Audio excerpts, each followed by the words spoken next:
discours am nag gën naa tënku ci li nga xamante ne mooy fexe ba yaatal am ak ci wàllub déclaration de patrimoine kenn ku ne wax sa alal sa ci ñaata la toll ak naka la demee loole nag yemoon na dong ci ñooñu nguur waaye nag tey daanaka fësal nañ ko ba fonctionnaire yi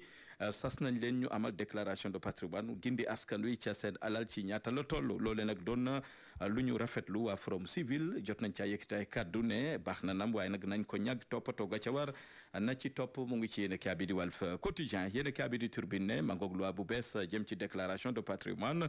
ci lu yàggatul dañ ko jëmmal ci assemblée nationale loole nag nara doon tsunami maanaam lu dis gan ci fonctionnaire milliardaires yi yéen a cabinet yooyu les fonctionnaires nañu xaar nag yoon mun na leen topp ci seen alal xool gëstu ci ñaata la toll yéen a bi moo ñu ko yëggee bokk na ci sax yooyu les fonctionnaires ak ay élus milliardaires ñoom ñu ngi ci itamit lanceur d'alerte yi mun nañ leen ca bàyyi xel ba kenn ku ne ci ñoom ñu mun laa fësal ca fa nga nekk ak la nga moom yéen a bi di Turbine moo ñu ko yëggee ci xëtam bu njëkk ci jamono joo xamante ne Cheikh Omar Diagne jiite tout direction des moyens généraux de la présidence de la République jëlee nañ ko fa dogal la gu tukkee ci njiitu réew mi Bassirou Diomaye Faye gannaaw coowal tirailleur rek lam ca waxoon moom Cheikh Omar Diagne yéen a bi di réew mi quotidien des ak ñun ci message yu nouvel an bi njiitu réew mi Bassirou Diomaye Faye yaatal na discours am wax na ci jàmm ji ñu ne moom la ñu war a mun a sàmm ci réewum Sénégal jàmm joojee sax soxal na ko ca Casamance ba tax na plan Diomaye pour la Casamance dañ ko ca tëral wax na ci wàllu kaaraange xew ndaw ñeek nees mun a def ba Sénégal mun a moom boppam ci lu bare bari rawatina ci wàllu koom mu ngi ci yéen a bi di réew mi quotidien yéen a bi di Sud Quotidien ne discours na wax nag askan wi moom njiitu réew mi Bassirou Diomaye Faye wax na ci wàllu kaaraange waaye nag wax na ci yoonal gi mu santaane ngir ñu mun ko amal ci bariwaayu parti politique yi rawatina ubbeeku nga xamante moom la sàkku ci cos pétrogaz bokk na ci tamit taxawu ñi lor woon ci fitnay politique ya woon ci diggante weeru mars 2021 ba février 2024 njiitu réew mi yemu ca jot na itamit jëmmal plateforme liggéeyal sa réew loole ne dañ ko jëmmal ci atum 2025 gi ñu ne yéen a bi di le quotidien de sa nekk ñun càppale baak message yu fin d'année bu njiitu réew mi Bassirou Diomaye Faye wax na ci déclaration de patrimoine mi mu ne de ko yaatal ci fonctionnaire yi maanaam ay agent yu état war nañoo gindi askan wi seen moomeel ak seen alal ci ñaata la toll bokk na ci tamit yoonal gi war a am ci wàllu parti politique yi wax na ci am na ñeenti loi yoo xamante ne dañoo jëm ci yoonal dañ ko jébal assemblée nationale appel à candidature yooyu itamit dañ ko jëmmalaat moom njiitu réew mi moo ni waxee yéen a bi di enquête xëy amal taxaw seetlu ci discours am la muy jur bokk na ci ne ñu ngi ci yoonu maanaam càmbaraat yoon ak administration bi waaye nag lu mu jota woote mooy na ñëpp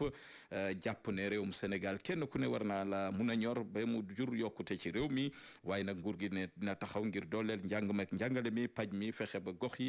gu ne itamit mun a ceeru ca la mun a suqali yéen kaabi di direct news direct la def wutali pale ba discours njiitu réew mi Bassirou Diomaye Faye yéen kaabi ne Bassirou Diomaye jublu na ci bonne gouvernance bokk na ci xamle ne lu ñëpp bokk ñëpp ci jot déclaration googe nag jot na ko tënkaat itamit ci mbirum daanaka déclaration de patrimoine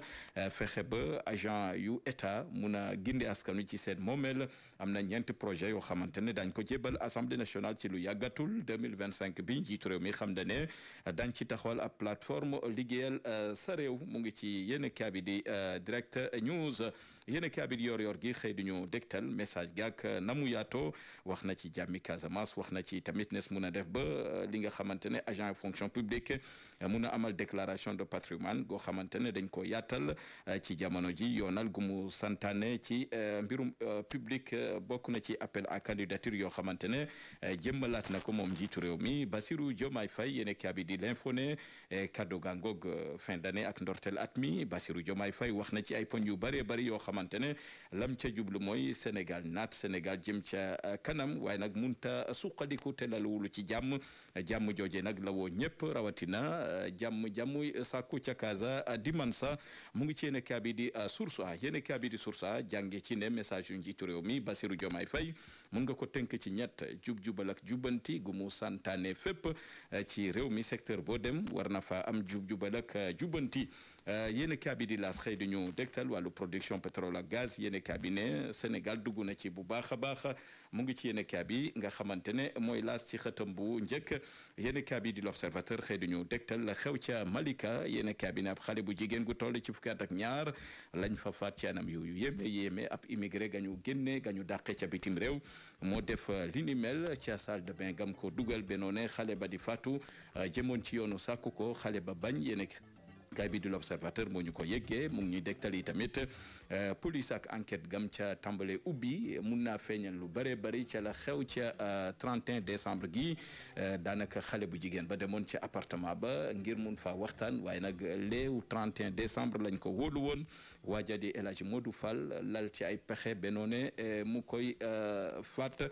ci anam yu doy waar daañu gindeeku ca lay tukkee ca enquête ba mbokk yi ma fi ñu jeexalee. muy Serigne Ousmane Ndiaye tradipraticien Serigne Ousmane Ndiaye nag di borom xam-xam buy faj-fajum cosaan waaye ay garabam mu di ko composé ak liy bàyyikoo ci gàncax Serigne Ousmane Ndiaye nag sunu borom may ko lool ci faj li nga xam ni mooy ndoxum siti moo xam muy bu nëbbu bi wala bu feeñ dina faj hémorroïde interne wala externe dina faj tension waaye it dina faj estomac Serigne Ousmane Ndiaye yemul foofu waaye dina faj rhumatisme dina faj góox gu néew kàttan dina faj hépatique dina faj diabète ak sciatique ak jàngoro yu bari yu doomu aadama yi di weyaale te li ci gën a neex nag mooy ay garabam lépp ci gàncax yi lay bàyyikoo moo tax boo ko dee jëfandikoo du bàyyi benn effet secondaire ci sa yaram ndoxum siti nag di jàngoro ju yaatu te sonal doomu aadama yi waaye bari ay màndarga ak ay signes yu mën a feeñe ci nit waaye it mu mën a sonal góor ba indil ko néew kàttan waaye it mën a sonal jigéen ba indil ko jafe-jafey am doom bu ngeen jokkoo ak Serigne Ousmane Ndiaye fajkatu cosaan nag bii feeñ da koy faj ba mu wér waaye bi nëbbu it da koy jeex ba mu set ci yow bu ngeen yittewoo Serigne Ousmane Ndiaye nag fépp fu ngeen mën a nekk ci biir réew mi mën ngeen koo woo numéro téléphone bi ngeen mën a jote Serigne Ousmane Ndiaye mooy 78 606 02 16 bis bu ngeen jëflantee ak Serigne Ousmane Ndiaye nag ci ngeen di xam ni àdduna moo baaxoo coow rek waaye ku wéet ku ne xam nga kala man